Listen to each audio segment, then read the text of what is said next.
Hello, my name is Crystal Petry, and you are watching the third season of the Crystal Petry Podcast. On today's podcast, we are talking about how to grow a team in business and in life. And here to educate me, especially, and my audience, we have Rick Meekins. How are you, Rick? I'm doing great. I'm doing great. Thank you so much for having me, Crystal. Thank you so much for saying yes to my ask. I appreciate that. Your title has growth leader, and I love that. We could go so many ways just based off your title. Sure. Wherever you want to go, I'm down. Okay, so Rick, where in the world are you? I am in a little town about 20 miles north of Atlanta, Georgia, called Woodstock. I've never heard of that town before. Yeah, I hadn't either, but I mean it's a great town. It's it's a place where a lot of people seem to be moving to.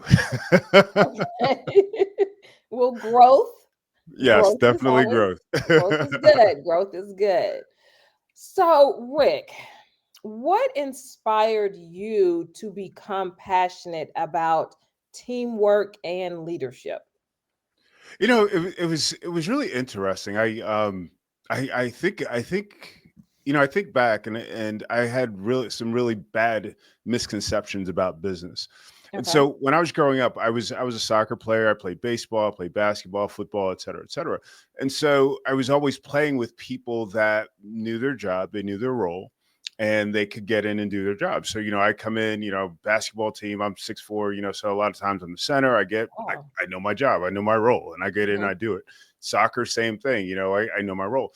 I get into business though, and it was interesting that, I would hire people, hey, I can do this job or I can do that job or whatever. And, my expectation is the same. And I think a lot of people go into starting companies in this way. They go out, they say, okay, you are going to be my finance person. You're going to be my bookkeeper person.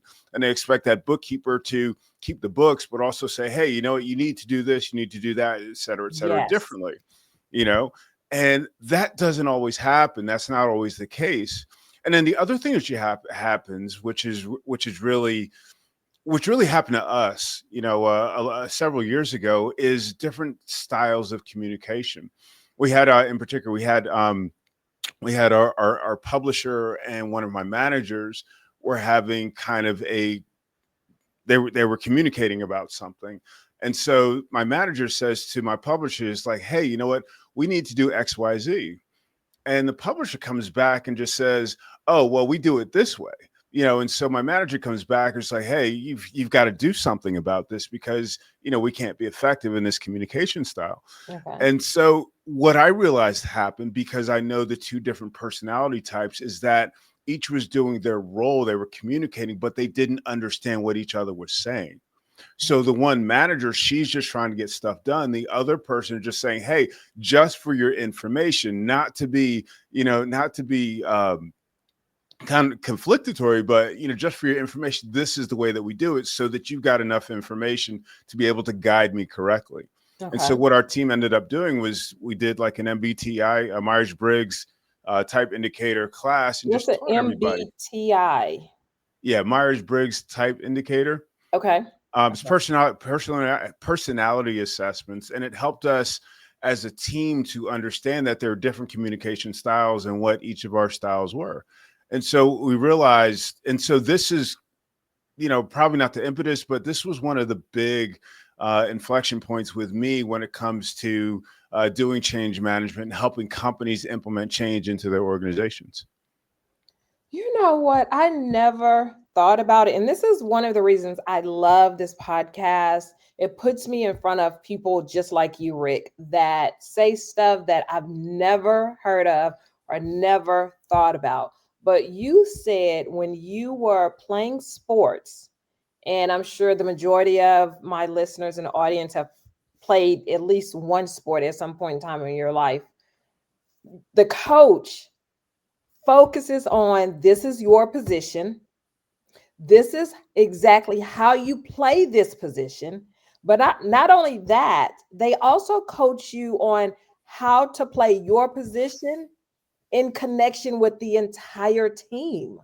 You are taught that and you are, coach that on every team. Mm-hmm. Mm-hmm. And why is it? And of course, you've already explained it. I'm just thinking out loud here. Why is it that when we get into the real world, if you will, the corporate world, the traditional job, they don't do the same thing? They just come in expecting you to already know exactly how to do this position and exactly how to do this position in connection with the team. And yes, some jobs, are kind of the same across the board. But Mm-hmm. again, the communication style, in one job or one person is completely different from this job to the next job to the next job. There's no coaching there, there's no training. There's just like expectation that you already know how to do this, you already know how to communicate.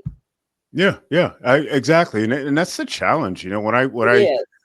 When I do strategy for companies, it's the same sort of thing. We can't, do the round peg square hole thing because it just doesn't work. We have to build the strategy for the team. We have to build in a way that the person that's taking ownership of whatever project can be successful. We as the leadership, as the growth leader, are responsible for making sure that we're communicating effectively and setting our team members up for success. If we're not doing that, we're fail.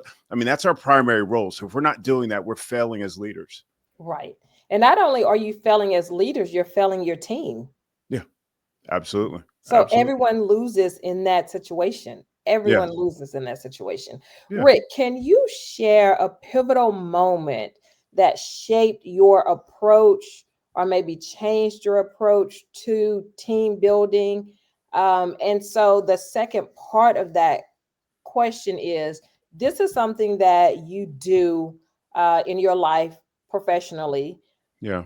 What led to that, to you stepping out and saying, okay, I see there's a void here and I can help to fill that? I think the scariest situation I had for me, I used to have a restaurant in Allentown, Pennsylvania. And I had about 20 employees, and I was the chef owner. Um, and the funny part to it is, I tend to be a little bit introverted. So, I'm not, like super, like, I wasn't back then. I wasn't super communicative and, Okay. used to being in front of people. And so as a result, my communication skills were really poor. But at the same time, I knew that I had to get everybody on the same team, everybody on the same page. So we had the same scenario as I mentioned before. We had bodies in positions and they were Hmm. doing their job. And fortunately, in this situation, people, really were qualified to do the work that they could do. What I learned here, which was really, really important, was that we can't coach, we can't teach, we can't guide everyone in the same way. We can't communicate with everyone in the same way. I had a manager that was really, really good at what she did, but there were certain things that she was very, very sensitive about uh, certain communication styles where, Okay. I tend to, my Myers-Briggs type indicator is INTJ. And so we tend to be very direct and to the point. And I would go to her and I'd say, Cynthia, we need this, and this, and this. And like, she could handle those, but sometimes being overly direct did not work with her. It's like, hey, Cynthia, I know that you're doing some things. Here's a list of things that we're going to need to do. Here's a priority. That worked better for her. She was much more comfortable with that.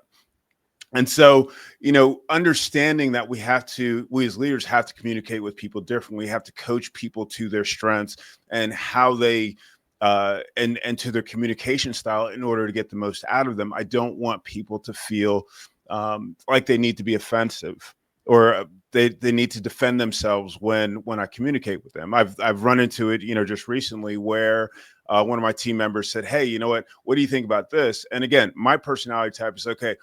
I loved it. I didn't start with that. I said, okay, these are the things that we need to adjust. And so, as I go into different organizations, it's never a situation where we can go in and say, okay, this is what we're going to do.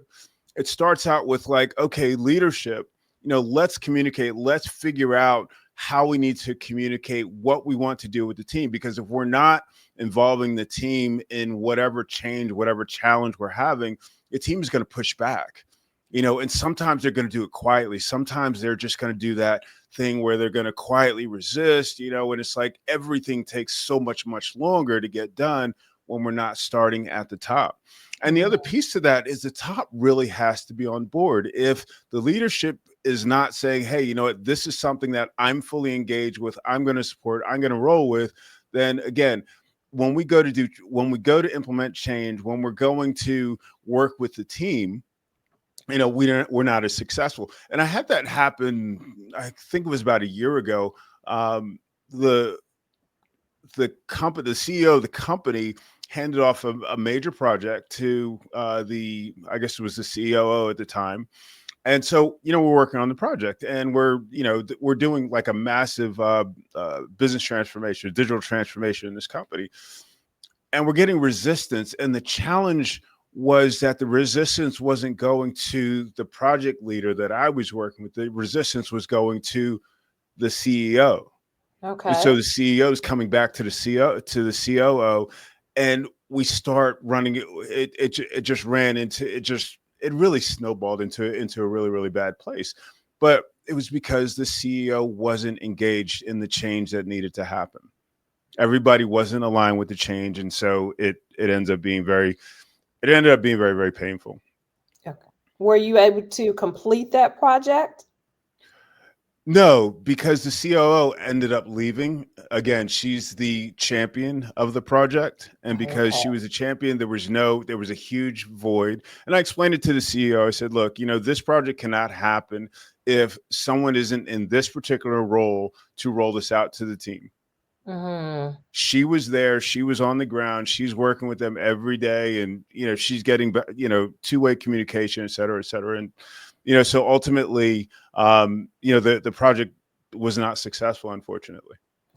And the second part of that question, Rick, was what led you to start your business where you could go into companies and help be that change agent and help be that growth leader? It was really important to me. It really goes back to when I had the restaurant, because Okay. I would meet with a lot of business leaders and just have conversations, and I'd see people that had great offerings, what regardless, bookkeeping, signs, design, whatever it was. And what made me concerned, if you will, is that they didn't have businesses that could continue if something happened to them. So if they got sick or they had a family emergency or they wanted to take a vacation, their businesses weren't going to continue. Mm. That's something, that sustainability, that stability is something that's always been important to me, like my whole life. And so obviously, with my company, I had already built, I already hired, 20 people, and I was running that company. And I wanted other companies to be able to do that, other people to be able to do that. And so this is really the impetus for developing an operations practice. And in that operations practice, we have to build teams. We have to learn how to lead. We have to learn how to manage. We have to learn to delegate. We have to learn to set up systems and processes so that we can delegate effectively and manage quality and customer experience and all that good stuff. So, if we get the operations right, we have the systems, the tools in place. If the founder is not available for whatever reason, the Hmm. company can continue. If the founder says, hey, you know what, I've had enough of this business, I want to sell it, they actually have a company that can sustain without them being on board. I mean, this is something that's important. This is foundational, and it always requires an effective team in order to be able to do that. Right, right. Rick, how do you define a strong, successful team? You What does know, that it's look it's like? it's really interesting. My definition has actually changed a little bit um, recently. I Mhm. had a great conversation with a woman named Marcy Schnapp. She runs a company called Collab Genius, and what she did is she showed me this. She showed me I don't know what you call it, a tool that you can use. And what the tool does is it actually looks at not just people's roles in an organization, but how they approach work. So you have your outgoing person, you have your person that's a little bit more reserved. Cool. We all know that. But the other thing that we found is that there are people in the organization that are going to be your visionaries. These are typically your founders. Okay, Okay. these are the big picture people that say, "Hey, you know what? This is what we do. This is where we're going, et cetera, et cetera."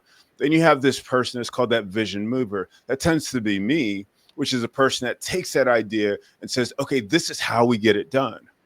And then there's another person that might be next to me that says, "Okay, I see how to get it done. I'm going to actually activate, this vision that you have." And so it takes a whole group of people to make the most effective teams. Now, people can have more than one role. As an entrepreneur, yes, I can go out, I can create a vision. I say, "Hey, I want to do this, that, and this and that." There are other people that do it better, surely, but I can take on multiple roles within my organization.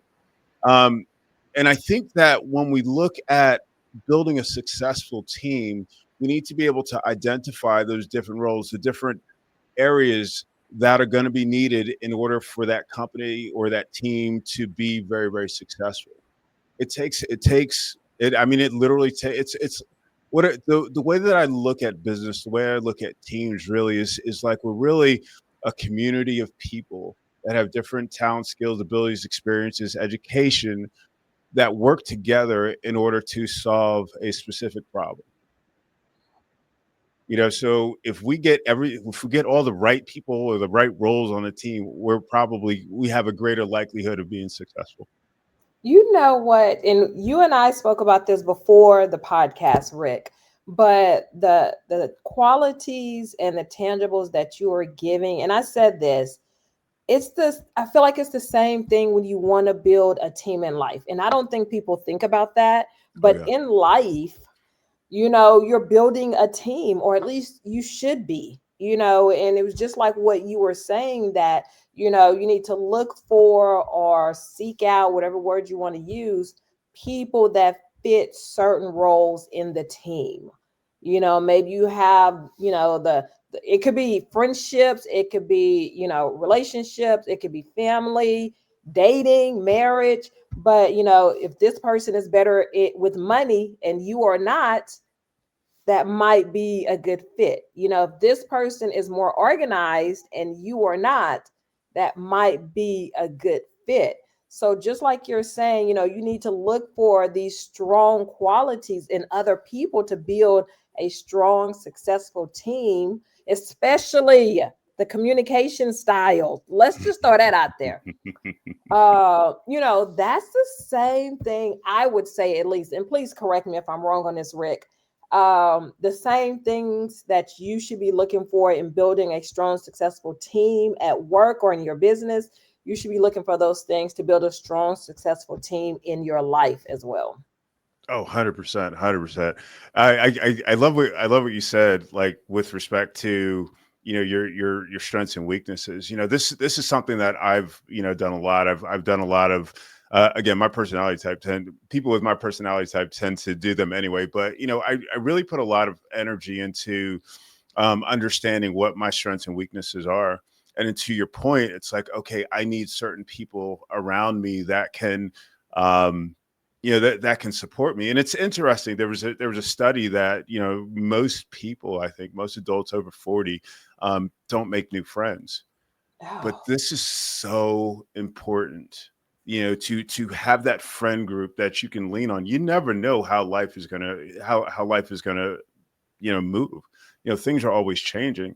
And so you go through this careful process of kind of understanding what your needs are, and of course at the same time making yourself available, and you start to gather these people around you. And the key is, like we used to do back in high school, we pour into people. It's not just a gimme, gimme, gimme, but we pour mhm. into people and people pour into us. If we're not getting that dual pouring, it's not really a friendship. There are Wow. going to be people that are going to be more than happy to take your time and your energy, Yes. you Yes. know, but it's going to be a select group of people that you build that trust, you build those emotional bank accounts, those have those conversations that you don't have with anybody else, and know that they're not going anywhere, and people are out there for your best interest. Oh Those my are so goodness. important. That last part you said, oh my goodness, that's a whole sermon. That's Can I trust you with this and know that it's not going to end up on social media? You Yes, know? yes, yes, yes. But you know what? I mean, Mhm. I think the other piece to that though is it's like, there are things that aren't said, Mhm. that you understand about your friend. It's like, one of my great friends called me last night, and he was going through something, and he just stopped and started, he just got really, really upset. And so, we just stopped, and nothing happens. You know what I'm saying? And he knows that he's in a safe space. If he needs to have that conversation with me, we need to have Yes. people like that. And I'll pull the man card here. A lot of times, we don't have that. We're not able to have those safe conversations with other men or with anybody else. And we have to be willing to allow ourselves to be vulnerable and be able to have those conversations, be able to support those conversations, because we need each other. Yes. We don't work well as the stones, the statues, the individual rocks that people want us to be, or like we feel like we're supposed to be. And even, of course, people, say that they're introvert. You said that, at one point in time you were as well, but you are correct. We were not put on this planet to be solo dolo, just all by yourself. No friends, no family, no communication, no nothing. Yeah, We're just not wired and built like that. We are meant and built for teams and friendships and relationships. We're meant for that. absolutely. 100%. 100%. I mean, even as an introvert, I've always had a lot of people in my life. It's Hmm. that I love the way my son says it. It's like my social batteries run out, and it's like I can be around a lot of people, and it's just like, you know what, I need a day off. When I'm doing podcasts, I do podcasts on Thursdays. I had three Mhm. today, and it's just like, okay, that's all we're doing today, nothing else.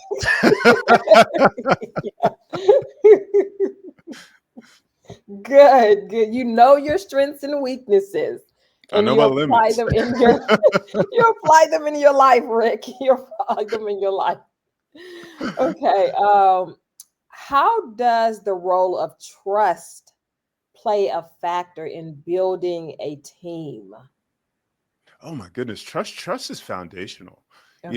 If I mean, think about it. I mean, if you're playing sports, right? If you're Hmm. you're on a basketball team, and you're going to pass the ball to someone, well, you're going to pass the ball to someone that you know is going to do something with it. You're not going to pass to the person that's going to lose control of the ball, that's not going to be able to Yes. take the shot, that's going to panic or whatever. It's the same way in like all of your relationships. If you can't trust the person that you're engaged with in what other fashion, you don't have what I would say is foundational, which what is core to a relationship.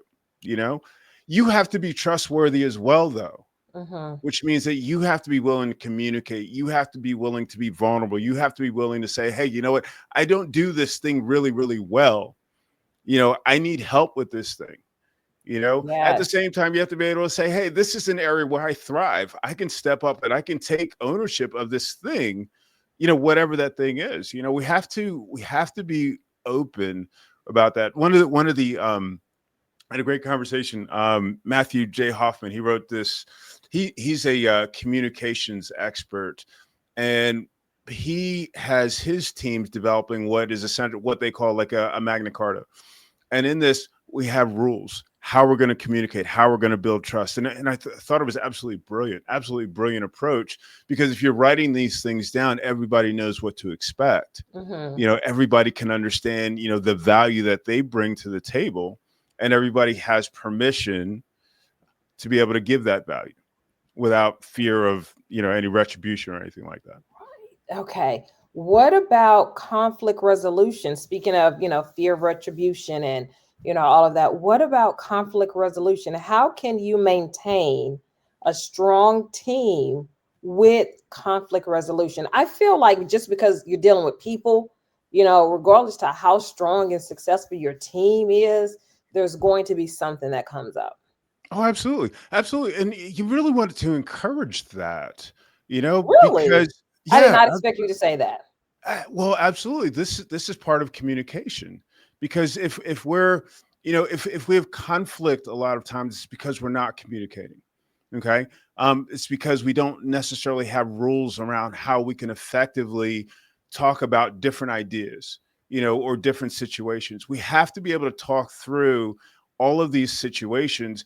And what happens sometimes, a lot of times, because you have two different ideas, two different ways of thinking, we can get something better out of it. So we can benefit from conflict if we manage it properly. If we don't manage it properly, I mean, we're just going to get, two heads butting up against each other. But if Mhm. we can say, hey, you know what, I like this part, I like that part, let's figure out how to make something that works for everybody. Mhm. I'm not going to say that we avoid conflict, but we are finding ways to actually benefit from that conflict.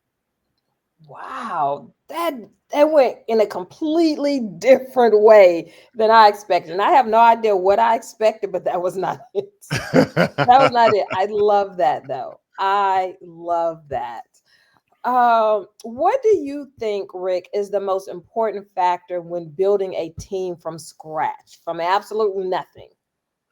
It's interesting because, if you look at it from the perspective of, a business owner or founder, a lot of times just like, hey, you know what, I'm going to find somebody that I like, and I'm going to like that person, and et cetera, et Yes. cetera. We see that all the time in corporate America.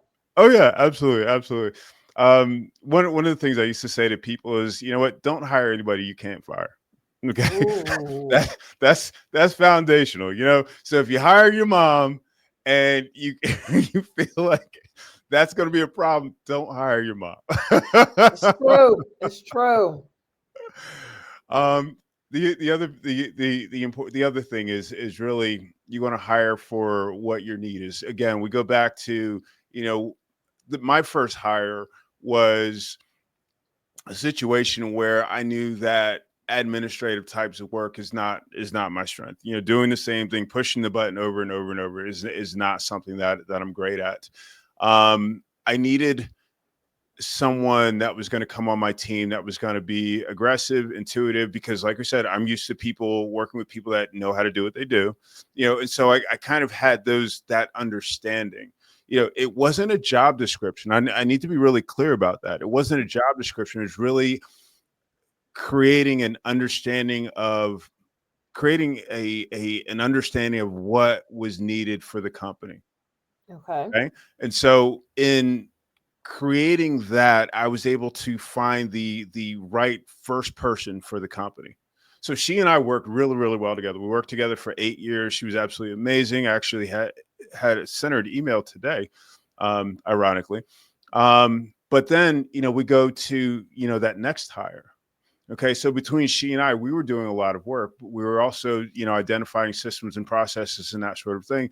And we get to a point where we're starting to identify bottlenecks.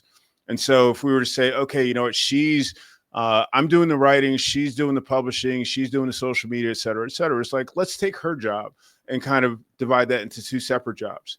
Okay, so she goes from actually, putting all the blog posts on the website and doing all the social media, et cetera, to managing that, and then getting two different people to do, one person is doing more of the publishing and the SEO and that sort of thing. Somebody else has more expertise in social media.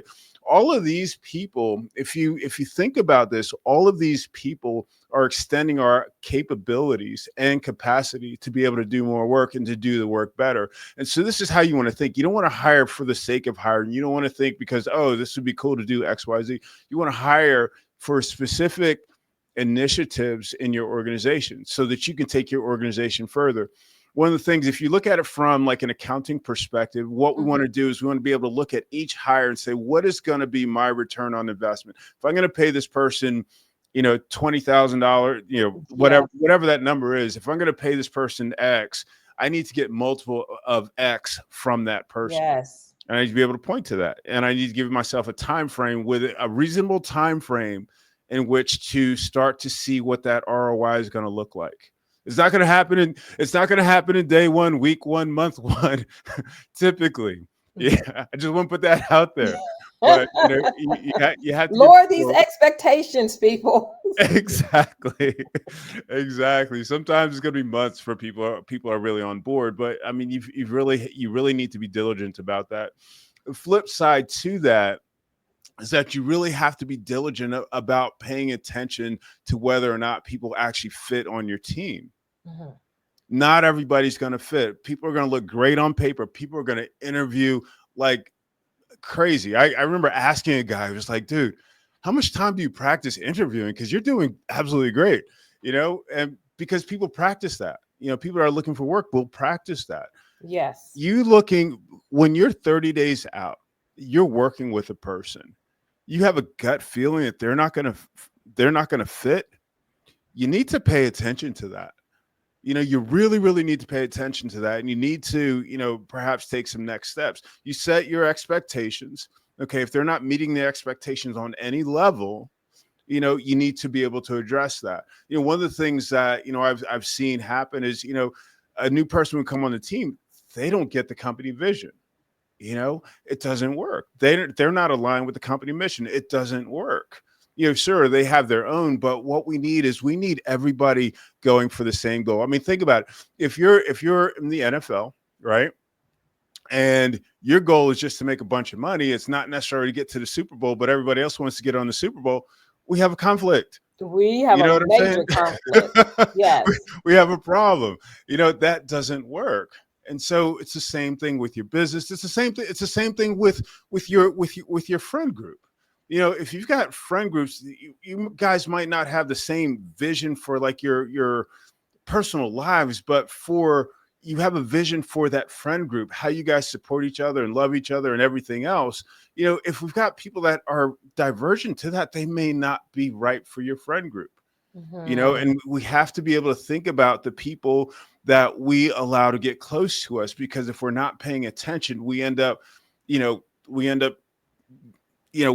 with energy sucks is really what it comes down to. It's just like, man, this person, blah, blah, blah. It's not necessary. We don't have to do that. There's people out there in the world for those people that don't fit into our friend group. So we don't need to feel guilty about that. Right. Same thing with our companies. There are other companies that are going to be better designed or whatever for this person that doesn't quite fit your organization. We have to sometimes just let people go so that everybody can be better off. Rick, you mentioned this early on this answer when you were saying the first person that you hired, she had the intuitiveness. How can people recruit people for their team for things that they need that cannot be placed on a job description or a job application? Like the assistant or the executive assistant that you initially hired, you said, she had that intuitiveness, but it wasn't something that you can put in the job description. How are you able to recruit those people and hire those people, but more importantly, know that, okay, she has the intuitiveness that I'm looking for, that I'm going to need? It's interesting. I mean, the short answer is the interview, but the real answer is I'm paying attention to everything that's happening in this whole conversation. You know what I'm saying? I mean, she Yes. literally came to me and said, "Okay, this is what I do. This is my name. When do we start?" And I was just like, "Oh, okay, that's interesting. I haven't experienced that before." And we continued to have some conversations, and she ended Yes. up being the person that I needed for the company. Oh my It's goodness. not just it's we what we have to do is we can't just go through a checklist and just say, okay, I interviewed one, interview two, interview three, application, blah blah blah. We have to do our best to really try to understand people. This is why a lot of companies are using personality assessments and that sort of thing, because they're trying to get that inside track on what the person is really really like that they're interested in hiring. So one of the sayings that you hear periodically is, hire slowly, take Mhm. your time. This is an investment that you're making in your company. At the same time, don't be slow to fire people. If you've got to let someone go, do it quickly, because you're losing money. You're losing opportunity every day that this person remains on your payroll or in your friend circle. So slow to hire, quick to fire. Yes, exactly, exactly. Okay, I like that. Not that we're telling you to go out and fire anyone. That's not what this podcast is about. But I completely understand that rationale. I completely understand that. So once you have hired your person or the person you think is going to fit very well within the team, how do you make sure that each person in your team feels acknowledged, feels seen, feels appreciated, feels valued, like continuously? Because I feel like executive directors and leaders, they do that at the beginning.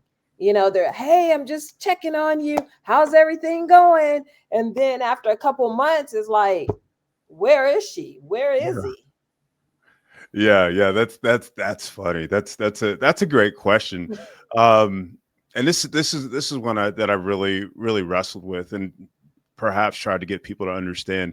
Um, I look at engaging the team in the same way that I would look at a marketing plan. Okay. So if you're going to do marketing, you're not going to do marketing to your target audience once. You're not going to send out, social media posts and just expect them to just remember you. What you're going to do is you're going to do ongoing, intentional communications with folks. And you're not going to send the same message to every person. You're not going to use the same cadence with every person. You're going to get to know the people, what they need. So if I'm an introvert. We already established that. If you Mm-hmm. come to me every single day and say, Rick, how's it going? After a minute, I'm going to get tired of you. But if you check in periodically, if you just send an email, it's like, Rick, how's it going? We'll have a much better relationship where, my friend Jackson, he loves to have that conversation 24 hours a day, sends all kinds of love and that sort of thing. And he will be upset if somebody doesn't communicate with him after a certain time period. So I mean, we have to be intentional about it, but we also have to understand, each member of the team, because the team is not just, a homogenous unit. It's not, what was Right. that, from Star Trek, will assimilate you. It's not that scenario. We have to treat people like people. There was Star Trek was in Star Trek there was this, uh I don't know, this futuristic organization, and what they would do is they would go around the universe and they would basically collect people and make them part of this horde. And everybody in this horde was like exactly the same. They would it was I've never seen Star Trek, so I'm just listening. I've never seen it. I saw the look in your eyes, just like, okay. I'm not, I've never seen it. I'm just listening. I'm gonna let you handle that one, Rick. But yeah, we have to treat people like people. We have to understand that people are going to, accept, um and want, different types of communications. And again, it's really important to be intentional. I tend to use a cadence. I tend to, you know make sure that I put effort into, communicating with my teams. Let's talk about, and it's something that you've spoken about a great deal during this podcast, communication. The saying is communication rules the nation. But a lot of people maybe have not been taught or haven't read or wasn't raised, in an environment where they learned to effectively communicate. Yeah. So, what is your strategy? And I'm gonna ask a lot of like tangible questions, a lot of black and white questions, even though communication is neither tangible or black and white. But we're gonna try and figure our way out through this minutia here. What is your strategy for maintaining open and effective communication in a team? Like, what are some steps that people need to do? Well, like I said before, I think that you have to be intentional. So if you were to say, on Mondays, for example, we've done a number of things, actually, thinking about it. But on, some companies do, like, the one-on-one management, management, team member meetings. Those are okay if we're being intentional about finding out about the person. You know, we're all people first. So I would go up to someone, what was it? I checked it, just checked in on somebody the other day that, I don't really have a relationship with me, that had a passing comment. It's like, oh, I need to go see my mom, and so it's just like, hey, did you get a chance to go see your mom? I mean, these little Wow. things, it really puts trust in that emotional bank account when we remember those little things about people and just say, hey, how is this going? How did you make out with XYZ? How was your trip? Mhm. Et cetera, et cetera. These things are important to people, first and foremost. There was have you ever read How to Win Friends and Influence People? No. Great book, great book, great. What, This say it this is again? like How to Win Friends and Influence People. Okay. This is an old book. Dale Carnegie, I think, was the author. No, he wasn't. Um, anyway, he tells a story about a salesperson that was trying to sell to Mr. Kodak. Right, Kodak as in Kodak film, Oh, okay. and so he was trying to get like a 5-minute meeting or something like that with Mr. Kodak. And so he gets this meeting, 5 minutes, okay, is Hmm. all the salesperson has to sell, whatever it is he was selling. And he walks into Mr. Kodak's office and he looks around. And Mr. Kodak, I forget what he had. I think it might have been like cameras or something like that on the wall. And instead of just going into a sales pitch, he starts talking about the things that Mr. Kodak had on the wall. He showed that he was interested in Mr. Kodak as a person, as a human being, before Yes. anything else. And the Yes. cool thing about the end of the story is that he got the sale. This is how Yeah. we build trust. This is how we build relationships. This is how we communicate. Communication is going to be, we got trust, we have communication. This is how we build relationships with people. Because as you said before, we need people. We are people. We are designed, we are Mhm. wired to need other people. So if we look at our business, or whatever, as a community, we're all trying to go in the same direction, the same place. And we put effort into making sure that everybody's on that same bus and communicating and building trust, we're going to achieve whatever it is that we're going after. Oh, wow. That was good. We're people. You're dropping gems on this podcast, Rick. Like, I see why you do this professionally. I see why you do it professionally.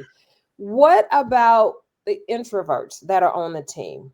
What steps do we need as leaders, as executive directors, to help them feel comfortable in communicating and contributing to the team? It's interesting. I asked that same question a couple of weeks ago, and it was, introverts tend to be the last people in the room to speak. So if you've got a Yes. room, 10 people, all your extroverts are going to go out. The cool thing about the introverts is they're going to take in all the information a lot of times. They're going to sit and they're going to think, they're going to process it. And then you can ask them directly. It's like, hey, you know what? Rick, what are your thoughts on this thing? And then the introvert is probably going to ask some questions, going to make some observations, and is probably going to say, well, based on what I understand, this is what I think about this. Now, the thing about it is we have to have established, some rules of engagement, if you will. Okay. Because an introvert's not typically going to be argumentative. Introverts Hmm. going to say what they have to say, and they're just going to, kind of back away. So we establish in the room, it's like, hey, you know what? This is rule. One person talks at a time. We're not attacking ideas. We're blah, blah, blah, blah, blah. We're doing these things ahead of time, so that when you're introvert or you're shy person, or, when you're extrovert, you're a salesperson out there, everybody is respected at the same level. We're accepting all ideas, we're accepting all thinking, and ideally we come to a consensus where we're all bringing our ideas, experiences, education, et cetera, to the table. It's all valued, and we're all benefiting as a team, as a group. Okay, so this next question is a hot button topic right about now: diversity, equity, and inclusion. Hmm. Is this needed when you are building a team? And if so, why or why not? It's always hard when, and we can look at this at a lot of different levels, but it's really hard when we legislate something like this. Hmm. Okay, because when we legislate something, we're checking boxes. We're not necessarily doing what's best for, whatever group that is. I've always valued working with women. I've always valued working with diverse cultures. I've always had people on my teams from around the world, and I value them individually. And they bring different ideas and different thinking and different culture to whatever it is that we're doing. And we've been able to be very, very successful as a result of that. Mm-hmm. Okay. I didn't go around and say, okay, I need a woman. I need I didn't do that. Oh, yeah. I I see said, what you're okay, saying. who's going to be the best person, for this role? And people apply. Or I have conversations with people say, hey, I'd like for you to join my team. And that's really the beginning and the end of it. I don't see, I think what's been important to me is treating people like people, regardless of, their race, background, sexual, preferences, or whatever it is. I really have learned to enjoy people for who they are. And there's just so much value in diverse thinking. Yes. I love that. I love that. Okay, so a couple more questions, Rick, and then I'm gonna let you go here. Because I don't know how your social battery is doing. I don't know how your social battery is doing. We're doing good. We're doing good so far. Good, good, good, good. Okay, because I have two more questions possibly. You have been in this space for a while now, being a growth leader and helping companies and corporations build successful, strong teams. At Mhm. this point in your career, what is your intention in this space? Oh wow, that's awesome. So it's been interesting this past year and a half. I've really been reflecting on that. And what's important to me now is to reach as many people as possible, because I'm seeing the same challenges over and over again. I mean, you talked about it, from a corporate perspective. We've talked about we've talked about the need for effective teams in a number of different environments. And what our culture has done, especially, our culture in the United States has done, is we've put a lot of effort into really creating silos. It's like you live in a neighborhood, but do you know all your neighbors? Can you roll your can you roll your grill out front and say, hey everybody, All okay? right. We don't do that anymore. you know we spend most of our waking hours working, and we're still, very, very siloed, and we're not as effective in a lot of the things that we're doing, because we're looking at it as from an individual perspective, or we might look Mhm. at it from a small team. But we have small teams that are inefficient and ineffective, because we're not doing the things that it takes to build effective teams. So what I really want to do is, I really want to I've actually created a new framework, that I'm using to implement organizational change into organizations. And it's really starting with the team. A lot of times we'll, do, the dog and pony show, if you will, with the team, just get an understanding of who they are, doing surveys and that sort of thing. But I really want to teach companies how to build their teams first, and then we do growth.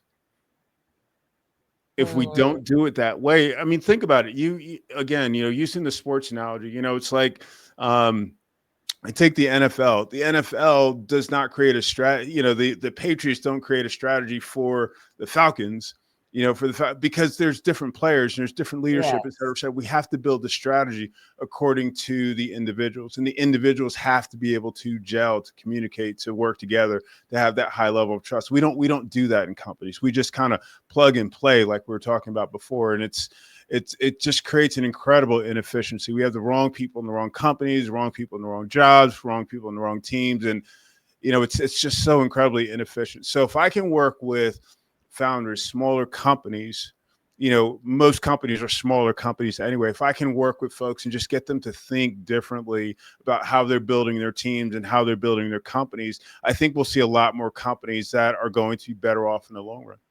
Okay. Okay. That was good. That was real good, Rick. Okay, so my final question, which I really don't want it to be my final question, I feel like this went by really fast. I About really enjoyed fast. it. So, my final question for you, who do you think would make a great guest on the podcast? But you have to help me get them on. For sure, for sure. I had a guy on my show. I had another podcast. It was called Epiphany Off the Cuff, and it was a gentleman by the name of Rico Macadori. He made an incredible impression on me. I mean, he came. I didn't know. I didn't understand the level of wisdom that he was going to bring to my show. I mean, in reality, I mean, there were so many things. Like if you were to go look at his Instagram account, like right now, he's just published a bunch of clips, and you will change your thinking. Oh, okay. You will change your thinking on some things. I think one of the things that I found most impressive about one of his recent Instagram posts was the responsibility that we have as created individuals for building our businesses in a way that honors the creator. Not just putting food on your table, not just serving your ego because you did this thing, you know, but responsibility, accountability to our creator. And it's really remarkable for me, when I think about it from that perspective, because it's like, how do I do business? Am I doing business in a way that's responsible? And I'm not just saying with integrity, Hmm. I'm saying, am I putting the right amount of work into doing the things that I'm supposed to do in order to make this company successful so that I can serve other people? Yes. I don't always think about it at that level. And I I really don't know if need to hear that. too many people do. Yeah. Yeah. Yeah. I mean, I'm not going to go down that road. Okay. Okay.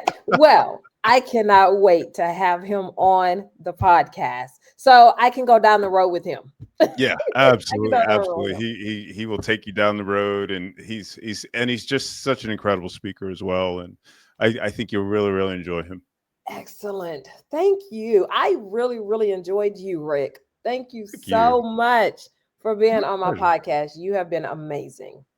Thank you. I really appreciate that. I really enjoyed this. This was great. This was absolutely fantastic. Thank Oh, you so thank much for having me, Chris. you. Thank you. Thank you.